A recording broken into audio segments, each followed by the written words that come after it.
Bonjour à tous, on se retrouve pour le point crypto du week-end. Alors on a eu beaucoup de volatilité notamment cette nuit, on va voir que graphiquement rien n'a changé, malgré les corrections parfois très importantes qu'on a pu observer sur les altcoins. On allait chercher des niveaux très bas sur certains altcoins avant de ravaler quasiment totalement cette baisse. On va voir que tous les graphiques qu'on analyse et qui guident le bull run depuis plusieurs mois restent inchangés. On a gardé les zones qu'il fallait garder et on est toujours potentiellement susceptible de voir cette halte saison intervenir ces prochaines semaines. Alors je sais que ça va en énerver plus d'un d'entendre ce que je suis en train de dire, mais c'est vraiment le cas, d'autant plus que quand il y a des liquidations comme ça en masse, on a souvent des hausses ensuite qui se font sans forcément qu'on ait besoin de beaucoup de volume et d'afflux de liquidités. Donc il faut savoir également que ces liquidations qu'on a connues à la baisse, on peut très bien également les connaître à la hausse ces prochaines semaines. Donc on va analyser tout ça dans cette vidéo. On commence tout de suite avec le Bitcoin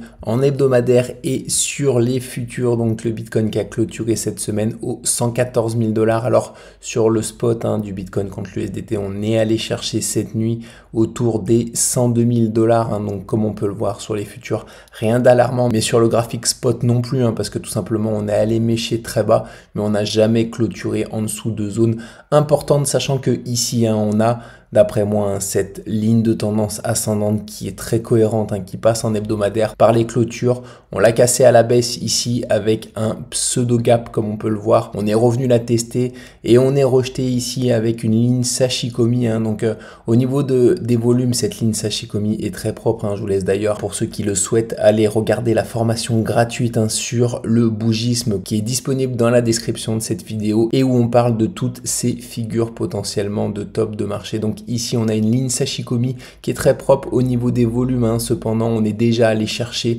des niveaux très bas sur le spot, donc je ne suis pas sûr qu'on continue cette baisse. En tout cas les liquidations ont déjà été faites, donc je pense qu'on peut repartir sur une consolidation voire une hausse sans nécessairement, encore une fois, observer beaucoup de volume, sachant que les objectifs de la cassure de cette ligne de tendance ascendante ici en ligne pleine se trouvent aux 92 000 $. Personnellement, à partir du moment où on tient cette zone des 92 000 $ en clôture, c'est-à-dire qu'on ne clôture pas en dessous de cette zone-là, je considère qu'on est toujours en bull run. Alors vous allez me dire, oui, mais si on clôture au-dessous des 92 000, on aura quasiment tout perdu au niveau des altcoins. C'est le cas parce que si jamais on clôture en dessous de cette zone à un moment donné des 92 000, c'est à ce moment-là que j'activerai, comme dit Nico, mon plan de secours pour potentiellement sortir sur un rebond technique. Et à ce moment-là, on pourra clairement dire que je suis passer à côté de mon bull run. Pour le moment, on en est loin de cette zone-là et je pense que on ne perdra pas cette zone au moins avant d'aller atteindre les objectifs qu'on s'est fixés depuis un petit moment, qui sont les 135 000 $,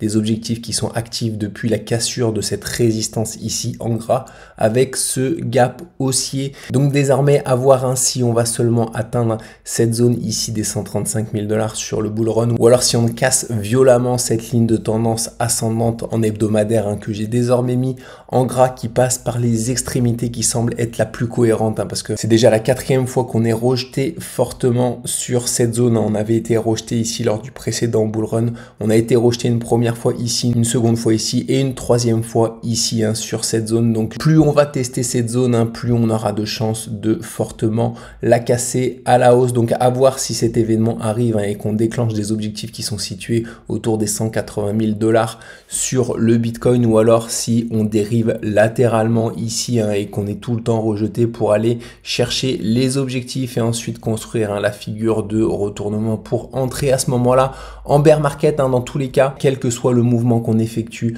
sur le Bitcoin, on aura potentiellement une halte saison, soit qui s'effectuera dans cette zone-là quand on préparera la figure de retournement sur le Bitcoin, comme ça avait été le cas en 2021. Ici, on avait une forte halte saison, soit si jamais on casse cette ligne de tendance ascendante en gras et qu'on part en direction des 180 000 $, c'est à ce moment-là qu'on aura des alts qui vont fortement se réveiller, parce qu'on va voir après sur l'analyse du Total 3 notamment que on a toujours des objectifs très haussiers sur les alts. On a également la Bitcoin dominance qui nous annonce du coup des altes qui devraient regagner en vigueur. Enfin, on a l'Ethereum également qui est toujours sur une très très belle zone et qui est toujours très très propre avec des objectifs très haussiers, et on sait que c'est le catalyseur Ethereum des altes. Donc certes, on a pris une petite claque sur les altes cette nuit, une claque ponctuelle parce que les chutes qu'on a fait pendant 30 minutes cette nuit ont été ensuite fortement ravalées. On le répète avec Nico depuis plusieurs mois, les crypto-monnaies, on pense que c'est pas un marché où il faut trader, c'est-à-dire mettre des leviers, parce que quand on a des décalages, que ce soit à la hausse ou à la baisse aussi importants, on n'a pas forcément besoin de mettre des leviers. Autant on trouve ça cohérent de mettre des leviers en bourse, parce que c'est un marché beaucoup plus lourd et plus solide, mais les leviers, du coup, en crypto-monnaie, ça reste très très dangereux, et c'est quelque chose que de notre côté, on ne fait pas, on reste du coup en mode investisseur sur les crypto-monnaies, sachant qu'encore une fois, on a des décalages largement suffisants pour faire des gains assez intéressants, et le marché des crypto-monnaies récompense depuis sa création les personnes les plus patientes et les plus solides mentalement, parce qu'on voit que forcément quand il y a des chutes comme ça, ça vrille un petit peu de partout, c'est difficile d'encaisser des chutes aussi importantes, sachant que il y a eu des altes qui ont touché les moins 80%, j'ai vu que Atom avait fait même moins 95%, donc c'est vraiment des corrections très importantes, même si elles ont ensuite été ravalées, ça fait des dégâts psychologiques qui peuvent être importants. Ce qu'il faut retenir ici, c'est que rien n'a changé pour le moment sur la vision qu'on a de ce bull run, on est toujours au sein de ce bull run, on a toujours des objectifs haussiers, on a toujours potentiellement une haute saison d'ampleur dont on privilégie l'intervention, sachant que on va le voir encore une fois avec l'analyse de différents graphiques, qu'on a des objectifs potentiellement qui sont renforcés suite à cette correction de marché sur les altes, donc on va analyser tout ça en profondeur, mais pour le BTC, du coup, on a été rejeté ici. Je pense qu'on devrait désormais, la semaine prochaine, rebondir pour potentiellement aller réattaquer cette zone située désormais autour des 130 000 $. Et si jamais on a cette correction, encore une fois, je m'attends à tenir cette zone des 92 000 $. Mais vu le rebond qu'on a effectué aux 100 000 $, je pense qu'à chaque fois qu'on ira atteindre cette zone, ce sera une zone qui sera désormais rachetée par les investisseurs, les 100 000 $ du Bitcoin. Donc je pense que on est plutôt en sécurité au niveau du Bitcoin sur cette zone-là. Et du coup, on va observer attentivement ce que le Bitcoin va nous faire ces prochaines heures. Mais comme je vous l'ai dit précédemment, quand on a de violentes liquidations à la baisse, avec de forts volumes, on a souvent des rebonds ensuite qui s'effectuent et qui peuvent être assez violents et sans volume. C'est des mouvements qui sont notamment typiques en bourse, des fausses cassures. On va voir également qu'il y a eu pas mal de fausses cassures sur les altcoins. Donc quand on a des fausses cassures baissières comme ça qui sont ravalées, on a souvent le mouvement inverse à la hausse qui peut être assez violent à la hausse et s'effectuer sans forcément avoir beaucoup de volume. Donc c'est ce qu'on va analyser dans cette vidéo. On passe désormais sur l'Ethereum en hebdomadaire toujours et sur les futurs. Donc on est en train de former ici une consolidation sous forme de drapeau qu'on a failli du coup casser à la hausse en début de semaine, comme on peut le voir. On a ravalé ensuite suite à la correction de cette fin de semaine, mais ce drapeau est toujours potentiellement valable, à voir si on le valide en cassant les plus hauts assez rapidement pour aller ensuite du coup chercher les objectifs aux 7300 $, en tout cas entre les 7300 $ et les 6800 $. Les 6800 $ qui, je le rappelle, sont les objectifs de cette figure dont on est en train d'effectuer le throwback avant de potentiellement partir à la hausse. Donc l'Ethereum est toujours très clair au sein de ces figures, sachant que ici, si on est rejeté plus profondément, on partira sur la construction d'une grande figure de potentiel tasse et anse. C'est pas du tout le scénario que je privilégie pour le moment, tout simplement parce que on sera dans ce scénario là sur un bull run qui sera beaucoup plus long que prévu. Donc je m'attends à repartir assez rapidement sur l'Ethereum vers le haut. C'est le scénario que je privilégie, en tout cas un regain d'énergie pour partir directement en direction de cet objectif situé entre les 6800 $ et les 7300 $. Donc à voir quand est-ce qu'on s'extrait de cette consolidation ici. Encore une fois, si on s'extrait rapidement ici et qu'on casse les plus hauts historiques, on aura potentiellement de nouveaux objectifs sur l'Ethereum qui nous mèneront autour des 7300 $. On passe désormais désormais sur le graphique Total 3 qui est la capitalisation de toutes les crypto-monnaies hors le Bitcoin et l'Ethereum. Alors c'est intéressant ce qu'on fait sur le Total 3 hein, et c'est intéressant la correction qu'on a eue cette nuit tout simplement parce que comme je vous le disais lors de mes précédentes vidéos, plus on va passer du temps dans cette zone-là, hein, dans la zone dans laquelle on est, plus on aura de fortes chances de casser violemment cette résistance hein, située au 1,14 et potentiellement d'aller chercher des niveaux bien supérieurs sur ce graphique. Hein. Donc comme on peut le voir, on est en train de consolider et de former une figure dans cette anse. Hein. Donc en plus, hein, en formant une figure dans cette anse, on aura potentiellement l'objectif hein, pour effectuer un throwback et la prochaine zone où il y aura potentiellement une forte décharge hein, sur les alts hein, si jamais on casse bien sûr cette résistance des 1,14, hein, ce qu'il faut privilégier dans 79% des cas hein, comme je l'ai indiqué ici. Donc les statistiques hein, sont toujours largement en notre faveur, en la faveur en tout cas d'une alt saison malgré le fait qu'on ait eu une forte correction cette nuit hein, qui comme vous le voyez a été fortement déjà ravalée. Donc ici je m'attends potentiellement à finaliser une figure hein, dans cette anse à cet endroit là hein, qui nous donnera potentiellement des objectifs où on pourrait effectuer un throwback de cette figure hein, parce qu'on a 74% de chances d'effectuer ensuite un throwback hein, donc on pourrait au sein de ce bull run hein, faire face à d'autres liquidations au moins aussi violentes que celles qu'on a connues cette nuit hein, donc il faut garder ça en tête hein. C'est pour ça encore une fois que le levier est à proscrire au niveau des cryptos d'après moi en tout cas. Donc le graphique Total 3 ici est très intéressant. On va voir si on s'affranchit rapidement de cette zone de résistance des 1,14 hein, pour initier ce mouvement haussier qui pourrait nous mener dans un premier temps ici au 1,54 hein, mais surtout autour des 1,98 ici hein. Donc on va voir combien de temps on reste dans cette anse ici, mais encore une fois plus on restera longuement dans cette anse, plus on aura potentiellement une forte cassure hein, qui pourrait nous mener non seulement sur les 1,98 hein, mais surtout sur des niveaux bien supérieurs. Donc c'est ce qu'on va surveiller attentivement sur le graphique Total 3 hein, qui est de mon côté plutôt très positif et en tout cas qui nous indique hein, qu'on pourrait avoir un mouvement d'ampleur encore une fois du côté des altcoins hein, ces prochains mois malgré le fait hein, qu'on ait eu une violente décharge encore une fois cette nuit hein. Ce graphique nous indique que rien n'a changé du côté du scénario qu'on privilégie, c'est-à-dire d'une alt saison à venir qui soit d'ampleur et c'est ce que personnellement du coup je privilégie actuellement. Donc on va suivre attentivement ce graphique hein, qui me paraît en ce moment très intéressant. Le graphique désormais de la Bitcoin dominance en hebdomadaire également très intéressant. Alors comme on l'avait vu ici, soit on avait une cassure de ce support qui passe par les clôtures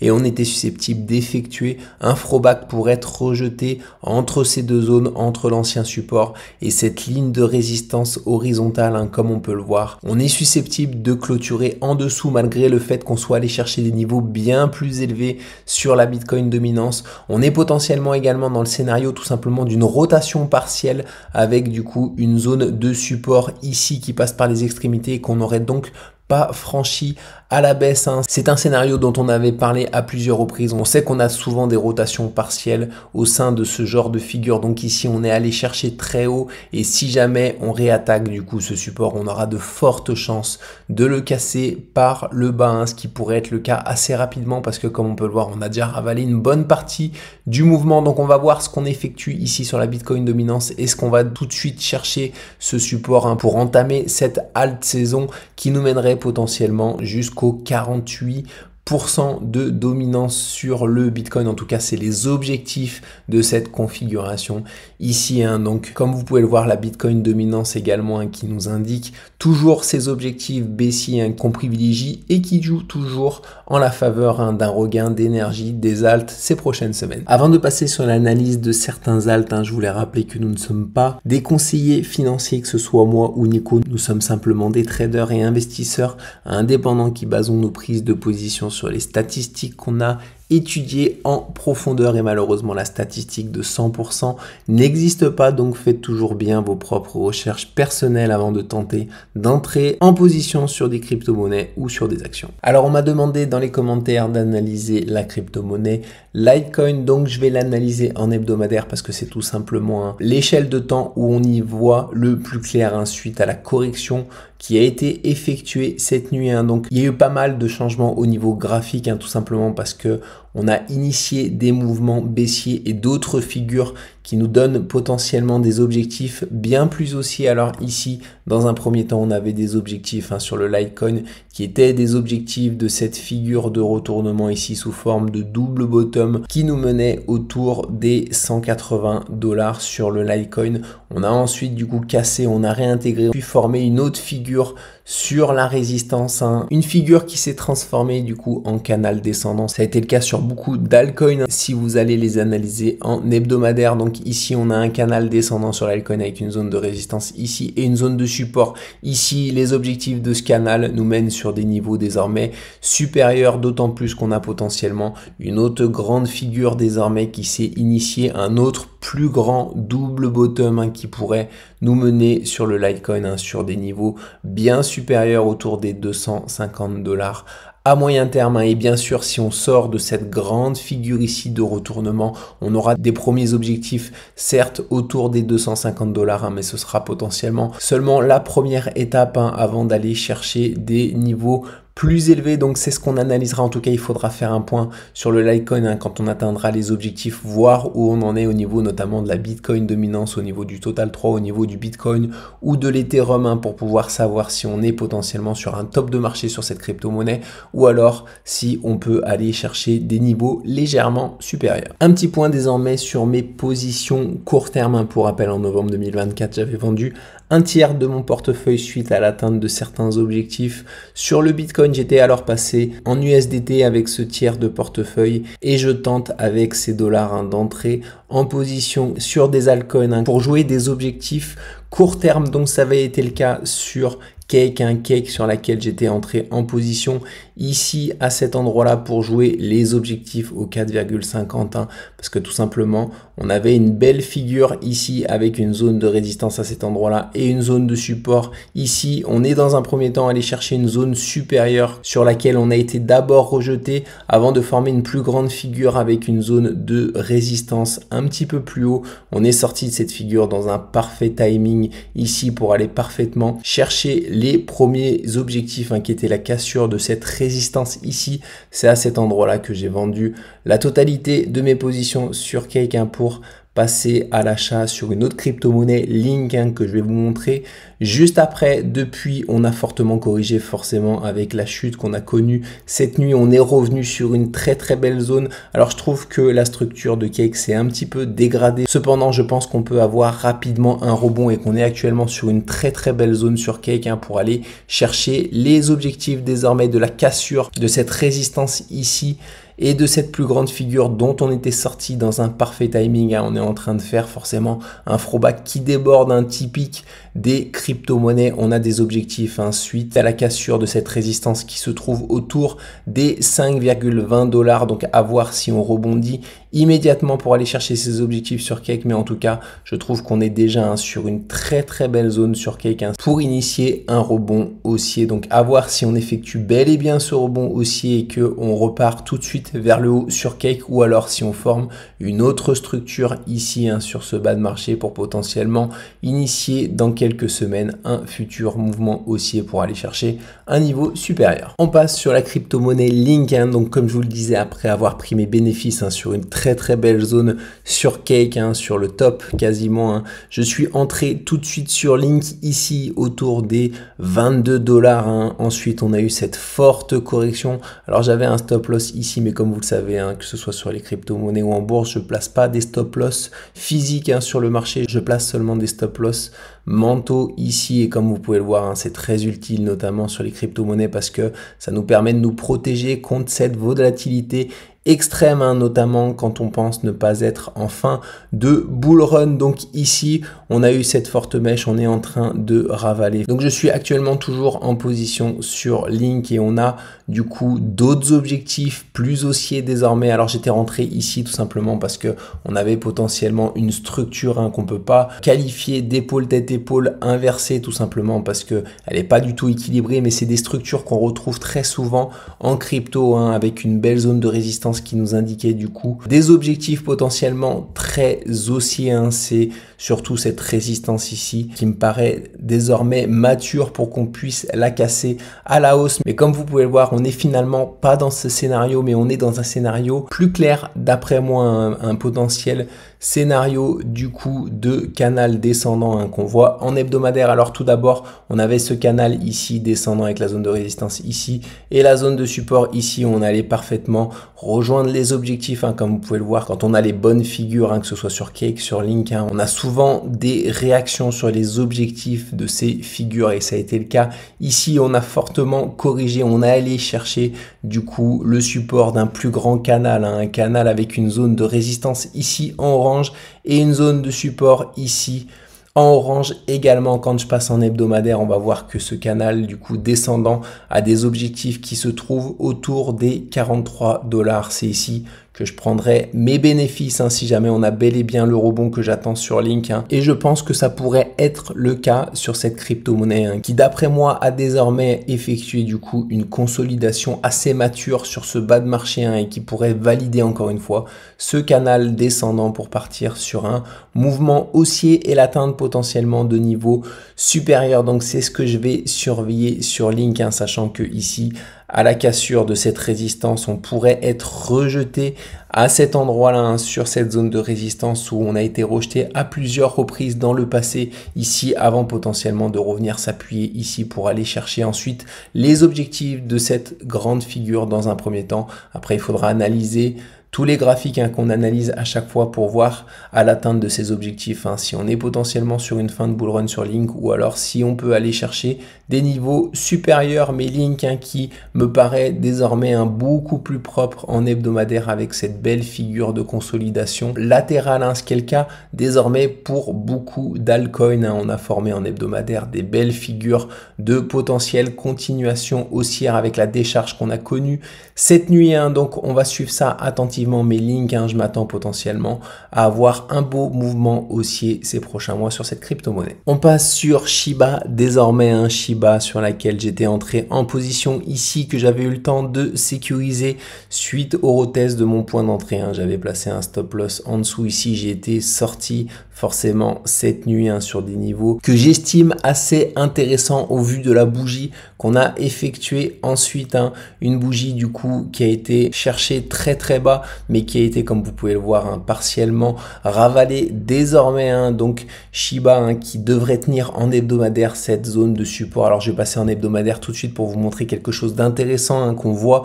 sur pas mal d'altcoins. C'est tout simplement un excès de volatilité baissier, mais en hebdomadaire, des zones de support qui sont susceptibles de tenir pour partir en direction des objectifs, des figures qu'on a formées. Et comme je vous le disais en introduction, quand on a des sortes de fausses cassures baissières ici, avec forcément des forts volumes parce qu'il y a de fortes liquidations, le rebond ensuite peut être assez violent à la hausse et s'effectuer sans volume assez facilement. C'est ce potentiellement à quoi je m'attends sur la plupart des altcoins désormais. Donc c'est également le cas sur Shiba ici qui nous a effectué une fausse cassure baissière et qui a tout de suite réintégré. À voir si on confirme cela ces prochains jours, mais d'après moi, ce genre de crypto-monnaie pourrait partir ces prochaines semaines sur un fort mouvement haussier pour aller chercher les objectifs des structures qu'on a formées, qui se trouvent dans un premier temps au 0,406 $ sur Shiba, voire sur des niveaux légèrement supérieurs. Donc ici, on a toujours des structures en hebdomadaire intactes. Sur la plupart des altcoins, c'est également le cas sur la crypto-monnaie Shiba. On passe sur la crypto-monnaie XLM désormais. Comme on peut le voir, on a eu également une forte décharge baissière cette nuit, mais on a tenu une belle zone. Alors j'avais effectué mon entrée en position également sur cette zone avant de connaître une forte correction pour ensuite repartir sur un mouvement haussier. On a formé ensuite une autre figure, comme je vous l'avais dit à plusieurs reprises, j'avais pas pris mes bénéfices ici tout simplement parce que je jouais l'objectif de ce biseau descendant avec la zone de résistance ici et la zone de support ici. Donc j'avais estimé que je prendrais des bénéfices ici et pas ici sur les objectifs de ce double bottom. Malheureusement, j'aurais préféré en prendre ici parce qu'on est reparti sur la construction d'une autre figure ensuite à un biseau descendant qu'on a cassé à la hausse et qu'on a ensuite fortement réintégré avec la séance d'hier. Comme on peut le voir, on a effectué une mèche très basse ici, mais ensuite un ravalement haussier. Donc on a tenu ma zone d'invalidation sur cette position court terme. Je sortirai de position à partir du moment où on clôturera en dessous de mon point d'entrée, ce qui n'a pas été le cas ici. Donc désormais, je joue toujours les objectifs de cette structure ici qui se trouve autour des 0,63 $. À voir si on effectue rapidement ce rebond sur XLM après cet excès baissier ici et à voir quel genre de figure on forme désormais. Si on forme une sorte d'épaule tête-épaule inversée qui nous donnera également d'autres objectifs aussi, sachant que cette épaule tête-épaule inversée sera susceptible de ne pas être équilibrée. On aura surtout une résistance qui nous donnera des objectifs précis à partir du moment où elle sera cassée. Donc c'est ce qu'on va surveiller en tout cas sur cette crypto-monnaie, mais je joue toujours l'atteinte de ces objectifs sur cette crypto-monnaie à moyen terme, donc à voir si on les atteint rapidement ou alors si on effectue du coup une consolidation un petit peu plus longue dans le temps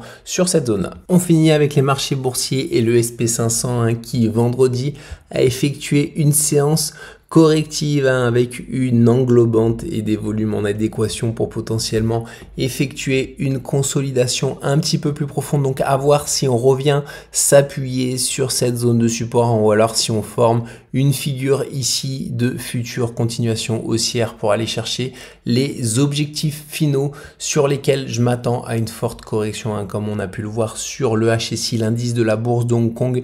Quand on arrive sur des zones de résistance importantes et qu'on a des catalyseurs, des news qui ne vont pas dans notre sens, on a potentiellement des fortes corrections. C'est le cas pour le marché chinois. Ça pourrait durer quelques temps suite aux annonces encore une fois de Trump vendredi. Donc je sais que Nico a shorté Baba. On avait pris des bénéfices également sur beaucoup d'actions chinoises qui arrivaient sur des zones de prise de bénéfices. Donc toujours quand on a ensuite des news qui servent de catalyseur, on a des fortes corrections qui peuvent intervenir. Donc ça a été le cas sur le marché chinois et ça pourrait être le cas à partir du moment où on atteindra cette zone sur le marché américain, mais on n'en est pas encore là. On va déjà analyser ce qui se passe en ce moment sur le marché américain, à voir si on effectue cette correction qui nous ramène sur cette zone extraordinaire ici pour un futur rebond ou alors si on effectue une simple consolidation latérale encore une fois pour partir sur un mouvement haussier. En tout cas, si on corrige de nouveau lundi, je pense prendre de nouvelles positions que je vous présenterai mercredi. Et si jamais on va chercher cette zone ultime un petit peu plus basse, je prendrai également une nouvelle position tout simplement pour aller chercher ces objectifs finaux. Comme je vous l'ai dit à plusieurs reprises, à partir du moment où on arrive sur les plus hauts historiques, de mon côté, j'allège mon portefeuille, je prends des bénéfices sur les actions sur lesquelles j'étais entré pendant cette correction et du coup, je ne reprends pas d'autres actions. J'attends du coup une future correction pour me repositionner sur des actions. Ça pourrait être le cas dès lundi. On va voir l'ampleur de la correction si elle continue ou alors si on a un rebond immédiat, mais en tout cas si on a une correction qui continue un petit peu, j'ai déjà fait le tour sur les actions potentielles sur lesquelles je pourrais me positionner et je pense que j'en prendrai au moins une ou deux sur cette zone-là si jamais on a une correction un petit peu plus profonde. En tout cas, c'est ce que on va surveiller à l'ouverture des marchés américains lundi, mais encore une fois, pas sûr qu'on aille chercher cette zone ultime et si jamais on va la chercher, d'après moi, ce sera une superbe opportunité pour jouer ce mouvement haussier pour aller chercher les objectifs finaux qu'on retrouve sur pas mal d'indices au-dessus de notre tête, que ce soit les indices américains ou les indices européens. En tout cas, on fera un point boursier dès mercredi pour voir où on en est sur les marchés américains et sur les indices mondiaux.